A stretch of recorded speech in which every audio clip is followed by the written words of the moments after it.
부천서북교회의 화요기도에 함께하시는 모든 성도님들을 환영합니다. 찬미가 168장 주 예수 내가 알기 전 함께 찬양하겠습니다.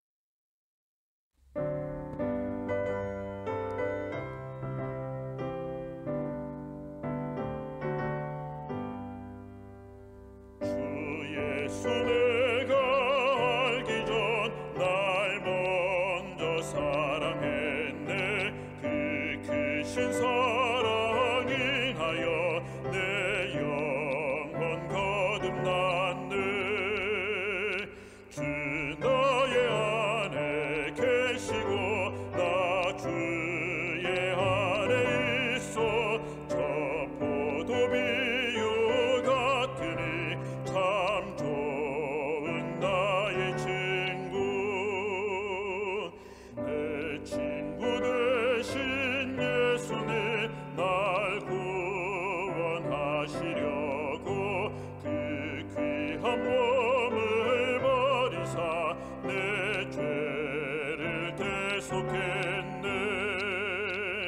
내 주를 항상 믿으며 그 손을 의지하고 내 몸과 마음을 바쳐서 끝까지 충성하리. 내 진실하신 친구여 그 은혜 내려주사 날 항상 보호하시고 내 방패 되옵소서. 그 풍성하신 사랑을 능히 끊을 소냐. 날 구원하신 예수는 참 좋은 나의 친구. 사랑하는 성도님 여러분들 안녕하십니까? 안식 후 3일이 되었습니다. 주님과 함께 잘 동행하고 계시죠?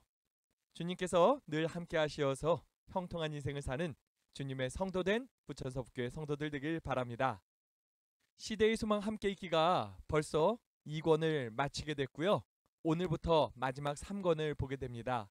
3권은 예수님의 십자가에 달리시는 마지막 사건에 집중되어 있습니다. 오늘은 그 시작이 되는 63장 내 왕이 이 말이니 이 이야기를 함께 나누려고 합니다. 그리스도께서 탄생하시기 500년 전에 스가랴 선지자가 시온이 따라 크게 기뻐할지어다.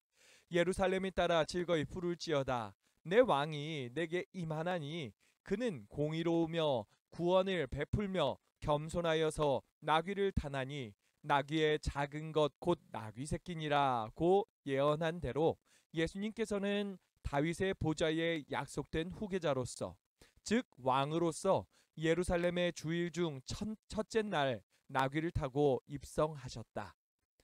아무 사람이 타본 일이 없는 나귀 새끼를 두 제자를 시켜 끌고 오게 하시고 유대인의 풍습에 따라 왕으로서 예루살렘에 입성하고 계셨다. 유월절을 지키기 위하여 도성으로 가는 도중에 있었던 많은 백성들이 지상의 새 왕국에 대한 희망으로 기뻐하며 동행하고 있었다. 예수님의 생애에 있어서 최후의 예루살렘 입성은 승리의 입성이라고 불려집니다. 예수님은 이 마지막 입성을 통해서 놀라운 승리를 이루실 것이죠. 우리가 이 예수님의 그 입성하는 모습을 통해서 발견해야 될 귀한 영적인 교훈 3가지가 있습니다. 오늘은 이것을 살펴보려고 합니다. 첫 번째로 함께 살피고 싶은 것은요. 나귀를 타신 그 예수 그리스도의 겸손한 모습에 대해서입니다. 마태복음 21장 5절의 말씀을 함께 볼까요? 시온 딸에게 이르기를 내 왕이 내게 임하나니 그는 겸손하여 나귀 곧 멍에 매는 짐승의 새끼를 탔도다 하라 하였느니라. 새끼 나귀를 타셨다고 하죠. 일반적으로 왕은 말과 병거를 타고서 입성을 합니다. 그런데 예수님은 나귀를 타셨다고 합니다. 그것도 새끼 나귀를요. 조금 기이한 모습으로 보이지 않았을까요? 예루살렘에 타고 갈 목적으로 예수께서는 두 제자를 보내어 그에게 나귀와 나귀 새끼를 끌어오라고 하셨다. 구주께서는 태어나실 때 다른 사람들의 환대에 의존하셨다.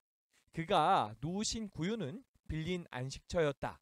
들에 있는 수많은 가축이 다 그분의 것이지만 이제 그분께서는 왕으로서 예루살렘에 들어가실 때에 타실 짐승을 다른 사람의 친절에 의존하셨다. 더욱 우리를 놀라게 할 사실은요, 이 나귀마저도 빌려온 것이었다라는 사실입니다. 예수님이 왕으로서 예루살렘에 입성하시는 것이 얼마나 중요한 것인데, 그렇죠? 그래가지고 예언까지 되어 있던 것 아닙니까? 그런데 이러한 장면이 왜 하필 새끼 나귀를 타고서 입성하신 것이냐? 어찌 보면은 조금 우스꽝스러운 모습으로 보일 수도 있는 상황이었잖아요. 왜 그런 것이었을까요? 구주께서는 당신의 지상 생애에 단 한 번뿐인 이 승리적인 장면에서 하늘 천사들의 호위 가운데 나타나시고 하나님의 나팔로 선포를 받으실 수도 있으셨다. 그러나 그러한 시위 행렬은 그분의 사명의 목적과 그분의 생애를 주관했던 법칙에 배치되었을 것이다. 그분은 당신이 받아들이셨던 겸비의 신분에 진실하셨다.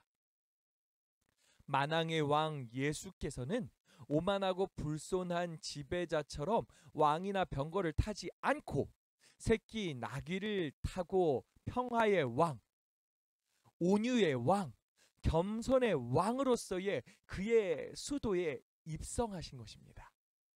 그분은 사람을 섬기기 위하여 자기 생명을 대속물로 주기 위하여 오신 평강의 왕이셨다라는 것이지요.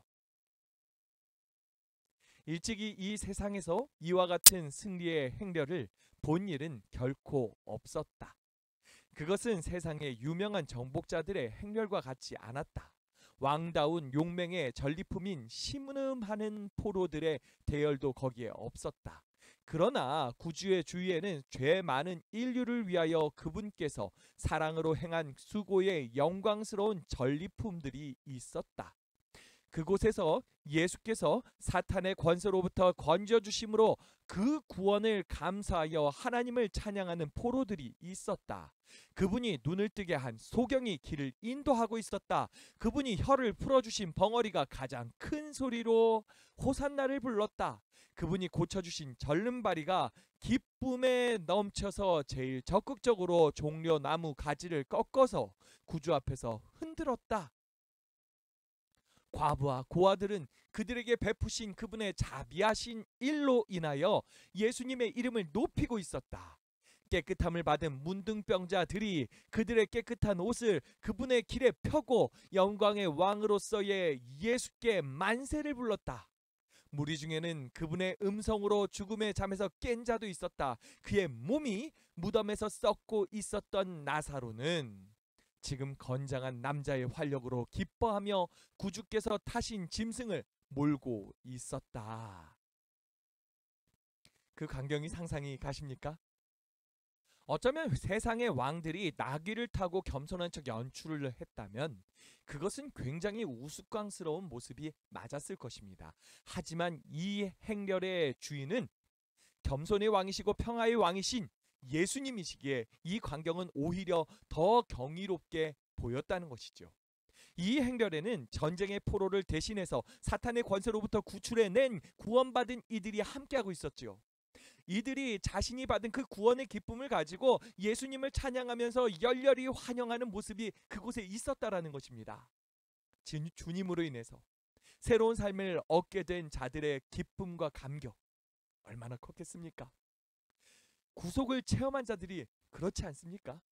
저는 이러한 상상이 들었습니다. 만약 예수님이 우리 교회에 오신다면 우리 교회는 과연 어떻게 그분을 환영할 것인가? 예수님이 예루살렘에 입성하던 그 모습처럼 생명의 기쁨이 넘치고 있을 부천서북교회를 상상했습니다. 너무 즐겁더라고요. 다음 주에 새생명 전도 축제가 있는데 우리가 이와 같은 모습을 가지고 이 전도 축제를 열면 좋겠습니다. 예수님이 우리의 새 생명 전도 축제에 함께 하실 것입니다. 분명히요. 예수님은 겸손의 왕으로서, 평화의 왕으로서 오실 거거든요. 제가 이런 생각을 하고 있는데 예전에 많이 했던 한 예화가 떠오르더라고요. 예수님이 교회에 오시겠다고 방문 통보를 하신 겁니다. 교회는 이 통보를 받고서 열심히 준비를 하는 거죠. 청소도 하고 꾸미고, 성도들도 이날만큼은 모두 옷부터 시작해서 모든 것을 최고급으로 갖췄습니다. 함께 나눌 그 음식까지도요, 정말 신경을 많이 썼습니다. 이제 곧 예수님이 오실 시간이 되었거든요. 그런데 예수님이 안 오시는 거예요. 갑자기 한 사람이 도착했습니다. 한 노신사인데요, 옷 입은 게 너무 허름해요. 이 성도들이요, 예수님인 줄도 몰랐어요. 그분이 예수님인데 예수님인 줄 몰랐어요. 그리고 이렇게 말하는 거예요. 오늘은 특별한 손님이 오시는 날이라서 이렇게 허름하게 입으셨으면 교회에 들어오실 수가 없습니다. 다음번에 오시면 좋겠습니다 하고 돌려보냈대요. 예수님은 돌아가셨다가 이번엔 가난한 그 과부의 모습으로 또 오셨다고 합니다. 그런데 이 성도들이 맞아들였을까요? 또 같은 이야기를 듣게 되신 거죠. 결국 이 교회의 성도들은요, 그날 예수님을 모시지 못했습니다. 예수님은 이 상황을 이렇게 말씀하십니다. 내가 여러 번 갔는데 너희들이 나를 환영하지 않더라. 그렇습니다. 예수님은요, 너희 중 지극히 작은 자 하나에게 한 것이 나에게 한 것이라고 말씀하셨고요. 지극히 작은 자 하나에게 하지 않은 것이 나에게 하지 않은 것이라고 말씀하셨습니다. 예수님은 우리가 지극히 작은 자 하나라도 섬기라고 말씀하시죠. 그것이 자신을 대접하는 거라고. 예, 이번에 정말 많은 영혼들이 오게 되면 좋겠습니다. 많이 초청하세요. 손님들을 초청하십시오. 그들이 이 교회에 올 때 정말 예수님을 모시듯이 그들을 모시는 우리 성도님들을 보면서 많은 감동을 얻기를 바랍니다. 우리 부천사북교회가 그러한 아름다운 모습 있는 교회, 예수님을 영접하는 교회 되기를 바랍니다. 두 번째로 함께 살펴보고 싶은 것은요, 메시아로서 찬송과 열렬한 환영을 받으시는 그 예수 그리스도의 모습입니다. 마태복음 21장 9절의 말씀을 함께 볼까요? 앞에서 가고 뒤에서 따르는 무리가 소리 높여 이르되 호산나 다윗의 자손이여 찬송하리로다. 주의 이름으로 오시는 이여 가장 높은 곳에서 호산나 하더라. 그분께서는 나귀 새끼를 타시자마자 승리의 함성은 하늘을 찌르는 듯 하였다. 군중들은 그분을 저희왕 메시아로서 환호하였다. 예수께서는 지금 전에는 결코 허락하신 적이 없으셨던 충성의 맹세를 받으셨다. 모든 사람들은 행복과 흥분에 도취되었고 서로 다투어서 그분께 충성을 바쳤다. 그들은 화려한 행렬과 웅장함으로 장식할 수는 없었지만 행복한 마음으로 그분께 경배하였다. 그들은 값진 선물을 그분께 선사할 수는 없었지만 그분의 가시는 길에 저희 겉옷을 융단처럼 펴 놓았고 또한 잎이 무성한 감람나무와 종려나무의 가지를 큰 길에 깔아 놓았다. 그들은 대형 깃발을 가지고 승리의 행렬을 인도할 수는 없었지만 자연계의 승리의 상징인 쭉쭉 뻗은 종려나무 가지를 꺾어 놓고 높이 흔들면서 큰 환호성과 호산나를 외쳤다. 정말 행복과 기쁨과 흥분이 가득한 시간을 보내고 있지 않습니까? 곧 6월절이었기 때문에 수많은 사람들이 이 행렬에 참여하였습니다. 그 많은 사람들이 모두 예수님의 곁에 모여 있었어요. 얼마나 대단한 광경이었을까요? 제사장들이 성전에서 저녁 제사를 위한 나팔을 불었는데 거기에 반응한 사람들이 거의 없었습니다. 덕분에 이러한 광경을 보고 있던 관원들은 조금 우려스럽다라는 눈길을 보낼 수밖에 없었지요. 이러다 진짜 예수님이 왕이 되시는 것은 아니야? 그러면 우리들은? 그래서 그들은 서로 온 세상이 그를 따르는 도다라고 말하였습니다. 그리고 어떻게 조치를 할까 생각을 했다라는 것이죠. 예수께서는 그분이 지상생애에서 결코 이런 시위 행렬을 허락하신 적이 없으셨다. 그분은 그 결과를 훤히 내다보셨다. 환히 내다봤다라고 하죠. 그 결과가 무엇인가요? 이것은 그분을 십자가로 몰고 갈 것이었다. 그러나 이와 같이 자신을 구속주로서 공공연히 드러내는 것은 그분의 목적하신 바였다. 그분은 타락한 세상에 대한 당신의 사명의 최후를 장식할 그 희생의 주의를 불러일으키기를 열망하셨다. 모두가 십자가 바라보기를 원했다는 거죠. 그분이 예루살렘에 입성할 때에 수행하던 그런 시위 행렬이 있은 후 모든 사람들의 시선은 최후의 장면으로 향하시는 그분의 급박한 행진을 보게 될 것이었다.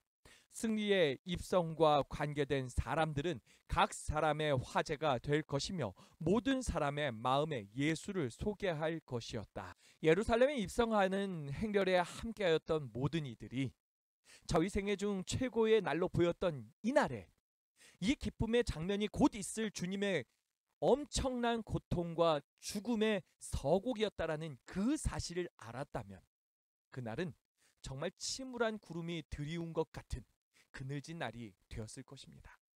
많은 바리새인들이 이 장면을 보고 질투와 악의를 불태워 올렸습니다. 그들이 지닌 모든 권력을 행사해서 백성을 침묵시키려고 했어요.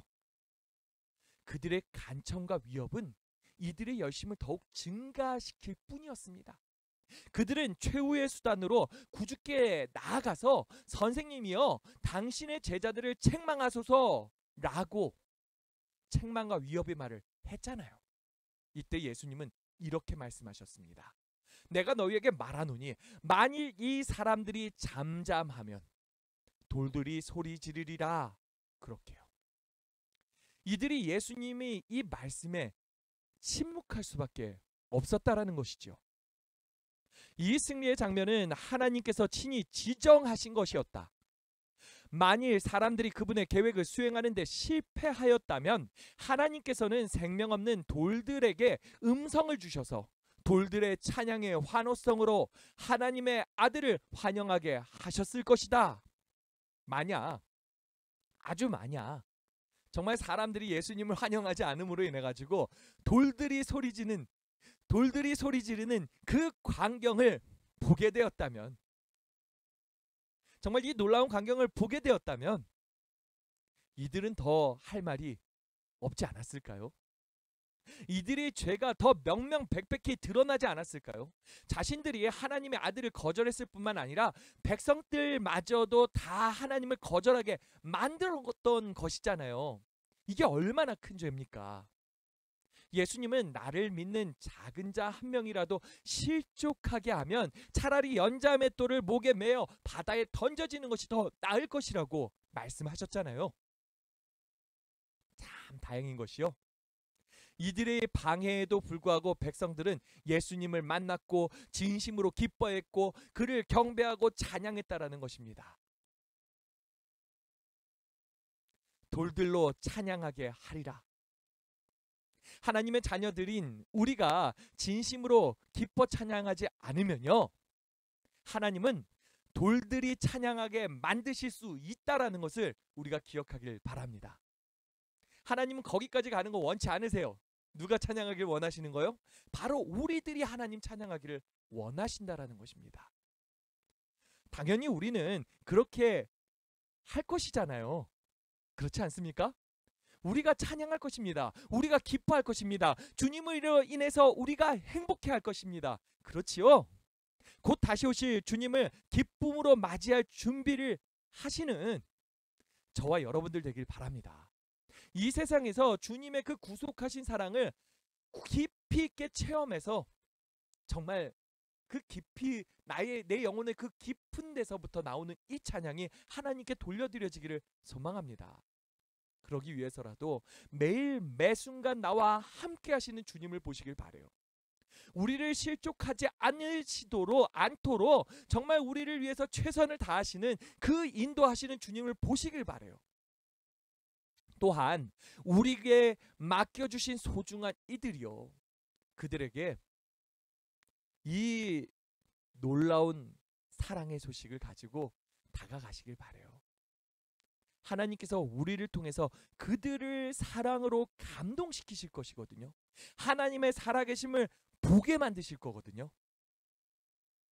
하나님께서 그 놀라운 구속의 사랑으로 그들을 사랑하는지, 어떻게 사랑하는지를 보게 되면서 나 자신을 또 어떻게 사랑하고 있는지를 또 우리가 볼 수 있는 기회가 바로 그 기회잖아요. 새생명 전도 축제가 다가오고 있는데요. 우리가 정말 그날이 주님의 오심을 기뻐 맞이하는 그날을 연습하는 날이 되기를 바랍니다. 우리가 기쁨으로 우리의 사랑하는 이들을 초청하고 그들을 섬기고 또 기쁘고 정말 행복한 날을 함께 보낼 수 있기를 바랍니다. 우리의 정말 기뻐 즐거워하며 행복하며 그 찬양하고 그렇게 하는 모습이, 만약 그게 없으면 누가 찬양하게 만드신다고요? 돌들로 찬양하게 만드신다고 하시죠. 예, 우리가 정말 하나님 기뻐 찬양하는 하나님 백성 되기를 바랍니다. 마지막으로 이제 함께 보고 싶은 것은 예수님의 눈물입니다. 예루살렘 그 성을 보시고서요, 고뇌의 눈물을 흘리셨지요. 누가복음 19장 41절 42절 말씀을 함께 볼게요. 가까이 오사 성을 보시고 우시며 이르시되 너도 오늘 평화에 관한 일을 알았더라면 좋을 뻔하였거니와 지금 내 눈에 숨겨졌도다. 행렬이 이 도성으로 내려가는 그 고개에 도달했을 때 예수님께서는 발걸음을 멈추십니다. 그리고 그를 따르는 모든 무리들도 발걸음이 멈추었습니다. 그들 앞에는 기울고 있는 태양의 광선을 담뿍 받아서 찬란히 빛나는 예루살렘이 보였거든요. 성전은 오랫동안 그 유대 민족의 자랑이며 영광이었어요. 이 성전의 견고함, 그리고 화려함, 그리고 장대함, 이것은 세계적인 경이 중에 하나가 되어 있었습니다. 서산에 기울어지는 그 해는요, 하늘을 황금빛으로 물들이고 있었고요. 그 찬란한 빛깔이 성전의 벽에 그 순백색 대리석을 비추어 줬어요. 또한 금으로 입힌 그 성전의 기둥에서 번쩍거리고 있었습니다. 또한 그 금장식 위에 빛나는 포도 덩굴들이 매달려 있었는데요. 기울고 있는 이 태양의 광채를 받으면서 마치 하늘에서 빌려온 그 영광처럼 빛나고 있었다라니까요. 정말 아름다운 광경이었죠. 그들의 가슴이 뜨거운 순간이었어요. 예수께서 이 광경을 응시하시자 수많은 군중들은 외치던 일을 멈추고 갑자기 펼쳐진 아름다운 광경에 넋을 잃는다. 그들 스스로 느낀 그 감탄을 구주의 얼굴에서 찾으려는 기대로 모든 사람의 시선은 그분에게로 향한다. 예수님도 정말 감동받아 있을 거라는 그 기대감을 가지고 예수님의 얼굴을 바라봤는데 당혹스러운 상황이었습니다. 그분의 눈에 눈물이 가득하고 그분의 몸은 큰 폭풍 앞에서 나무처럼 이리저리 흔들리는 한편 마치 깊은 상처를 받은 마음에서 나오는 듯한 그분의 떨리는 입술에서 터져나오는 비탄의 울음소리를 듣고 그들은 매우 놀라고 실망하였다. 예수님께서 이 아름다운 예루살렘 성을 보시면서 왜 갑자기 이해할 수 없는 고뇌의 눈물을, 이 억누를 수 없는 고뇌의 눈물을 흘리고서 신음하고 계시는 겁니까? 예수님의 그런 모습을 보고 있자니 그들에게도 슬픔이 막 몰려오기 시작을 하는 거예요. 여기저기서 사람들이 울기 시작을 합니다. 이해할 수 없는 그 슬픔이 막 동정이 돼가지고 함께 울고 있어요. 정말 많은 사람들이 눈물을 흘리기 시작하였을 거예요. 예수님의 눈물은 자신의 고통을 예감하면서 오는 눈물이 아니었다. 바로 그분 앞에는 겟세마네가 있었는데 얼마 안 있어서 그곳에서 큰 흑암의 공포가 그분을 뒤덮을 것이었다. 그러나 구속주께서 마음의 고통으로 우시고 신음하시는 것은 당신이 받으실 참혹한 죽음을 생각나게 해주는 것들 때문이 아니었다. 그분의 슬픔은 이기적인 슬픔이 아니었다. 자기 희생적인 그분의 영혼을 자신이 받을 고통에 대한 생각으로 위협받지 않았다. 예수님의 마음을 찢어지게 한 것은 하나님의 아들을 거절하고 그분의 사랑을 조소하고 그분의 능력 있는 이적을 보고서도 확신하기를 거절하고 그분의 생명을 취하려는 예루살렘의 광경이었다. 그렇습니다. 예수님의 마음을 찢어지게 하는 것은 하나님의 아들을 거절하는 이들 때문이었습니다. 예수님은 한 사람을 얻고 싶어서 늘 최선을 다하시는데 이를 거절하는 거예요. 얼마나 서운합니까? 예수님의 슬픔은요, 이런 이기적인 슬픔이 아니었다는 것이죠. 한 영혼이 끝까지 죄로부터 돌아서지 못하고 구원을 놓치고 죽어가는 것이 슬프셨던 것입니다. 끝까지 구원을 주시는 그 주님을 거절하고 결국 십자가에 못 박아 죽이게 될 그러한 선택을 하게 될 이 예루살렘의 완고함이 주님의 가슴을 찢어지게 만들었다라는 것이지요. 그리스도께서는 예루살렘과 그 자녀들을 구원하시려고 오셨다. 그러나 바리새인들의 거만, 위선, 증오, 그리고 악의 때문에 그분께서는 당신의 목적을 성취시키지 못하셨다. 예수께서는 운명지어진 도성에 임할 무서운 징벌을 아셨다. 그분은 예루살렘이 군대들에게 애워싸이는 것과 포위된 주민들이 굶주려 죽는 것을 보셨으며 어머니들은 저희 자녀들의 죽은 시체를 먹으며 부모와 자녀들은 마지막 한 입의 음식까지도 서로 빼앗아 먹는 등 타고난 애정까지도 끊임없이 계속되는 굶주림의 고통 때문에 깨어지는 것을 보셨다.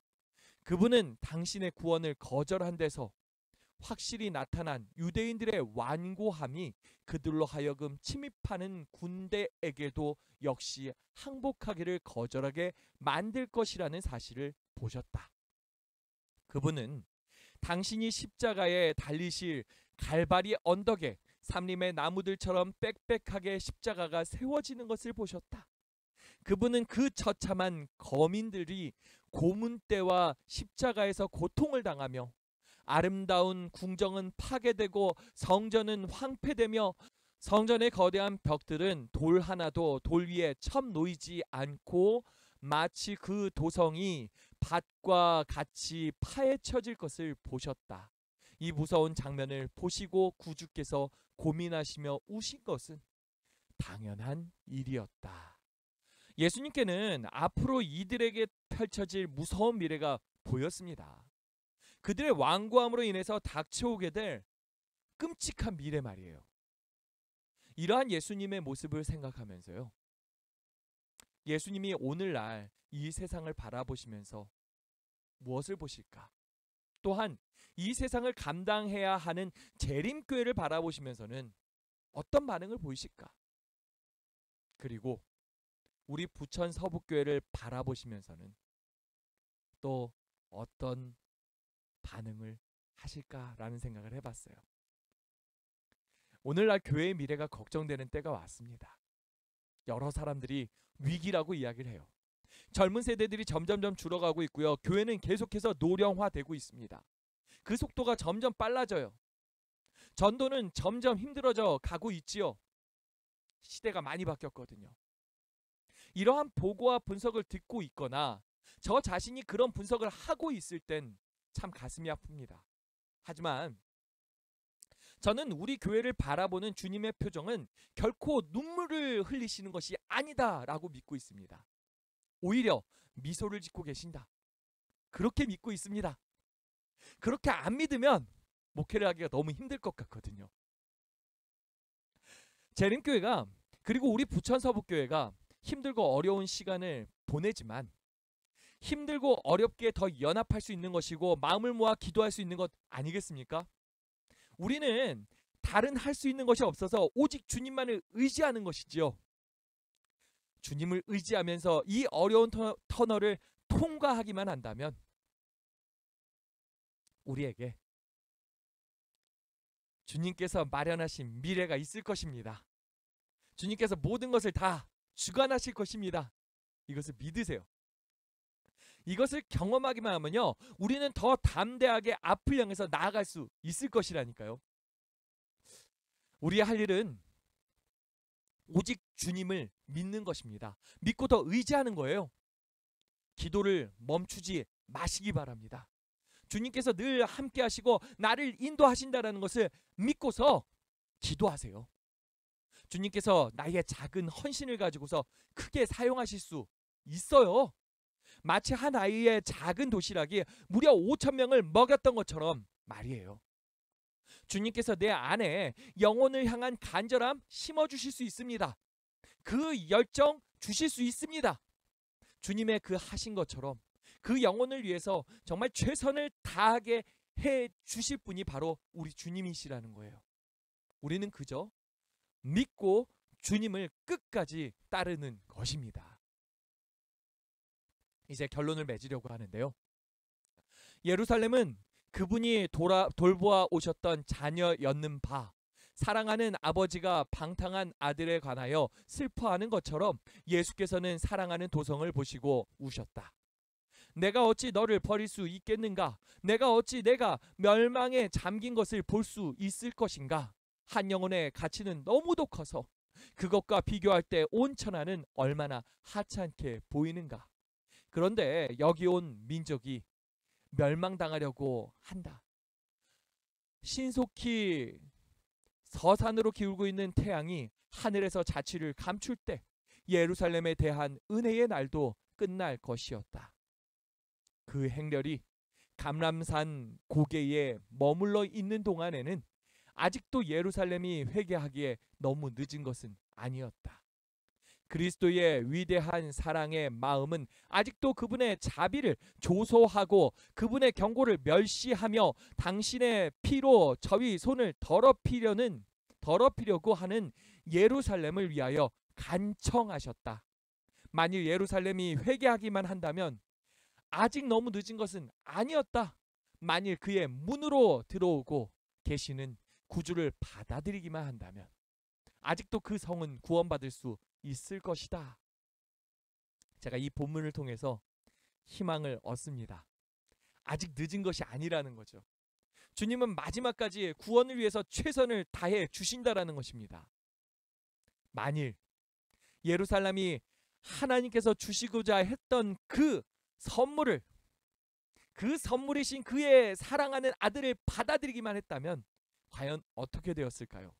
만일 예루살렘이 그의 특권이 무엇임을 깨닫고 하늘에서 보내신 그 빛의 주의를 하기만 했었더라면 그 도성은 하나님의 그 주신 능력의 힘으로 속박되지 아니하고 열국의 여왕으로서 더 번영하고 자라날 수 있지 않았겠습니까? 예루살렘은 세상의 영광의 면류관이 되었을 것입니다. 마지막 때입니다. 주님은 곧 오실 것입니다. 세상은 더 악해질 것이고요. 전도라는 것이 더욱더 무색해져 버리고 더 어려워질 것입니다. 하지만 그렇다 해서 우리는 멈춰설 수 없습니다. 예수님께서 그러셨거든요. 마지막까지 최선을 다하신 주님이시잖아요. 이 구원이라는 것을 위해서, 한 사람을 얻기 위해서 주님께서는요, 이 일에 우리를 함께 하자고 초청하시는 겁니다. 기억하시죠? 너희들이 만약 찬양하지 않는다면 누가? 돌들이 찬양하게 될 것이다. 주님께서는 우리의 마음에 찾아오셔서 문을 두드리세요. 내가 너희 마음에 들어가겠다고요. 우리의 마음의 성전에 입성하시겠다고요.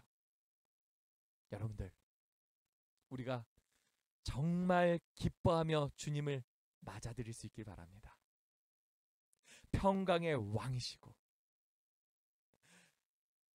정말 자비의 왕이시고 사랑의 왕이신 이 예수님이 우리의 마음의 주인이 되신다면요, 우리는 정말 놀랍게 사용될 것입니다.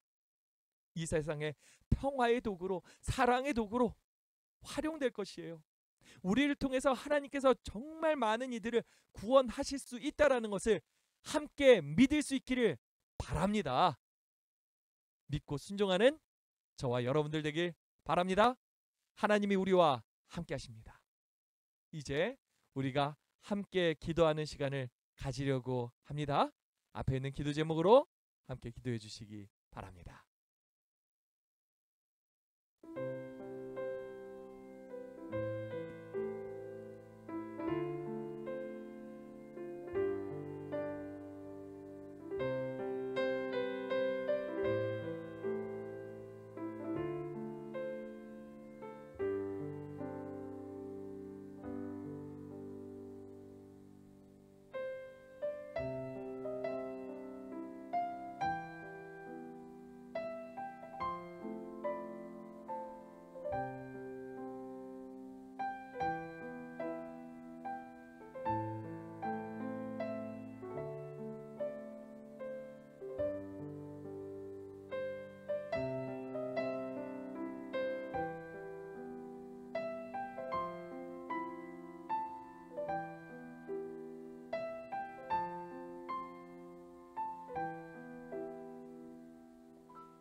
함께 기도하겠습니다. 사랑의 아버지 하나님, 하나님께서 우리를 늘 사랑으로 돌보시고 인도하심을 감사드립니다. 오늘 함께 예루살렘으로 입성하시는 주님의 모습을 보았습니다. 겸손의 왕, 평강의 왕, 평화의 왕의 그 모습을 보았습니다. 주님을 맞이하였던, 주님을 체험한 그 자들, 정말 기뻐하고 행복하면서 주님을 찬양했던 그 자들, 우리가 그들의 모습을 담기를 소망합니다. 주님께서 오실 때 정말 기뻐하며 즐거워하며 맞을 수 있게 도와주시옵소서. 체험적으로 그 일을 할 수 있게 도와주시옵소서. 주님, 이제 새생명 전도축제가 이제 열리게 됩니다. 주님, 이 일에 함께하여 주시고 이 새생명 전도축제 속에서 정말 주님 오심을 맞이하는 그때의 그 모습을 다시 한번 재현할 수 있게 도와주시고, 이것이 주님 오시는 날, 곧 오시는 그 재림의 날에 연습이 될 수 있게 도와주시옵소서. 그리고 이날 주님의 소중한 사람들이 주님의 자녀들로 거듭나는 일이 있게 하여 주시고, 우리가 이 일을 함에 있어서 정말 담대하게 나아갈 수 있게 도와주시옵소서. 주님께서 이 모든 과정 속에 함께 하시고 인도하실 것을 믿습니다. 그리고 우리의 안에, 우리의 마음의 성전에 주님 입성하여 주시옵소서. 주님을 정말 기쁨으로 맞이하는 우리 되기를 소망합니다. 주님께서 우리의 중심에 서셔서 우리의 삶을 다스려 주시고 인도하여 주시옵소서. 우리 부천서북교회가 정말 성령 충만한 성도들 가득하게 하여 주시고 기적이 상식이 되는 교회 만들어 주실 것을 믿고 감사드리며 사랑의 예수님 이름으로 기도합니다. 아멘.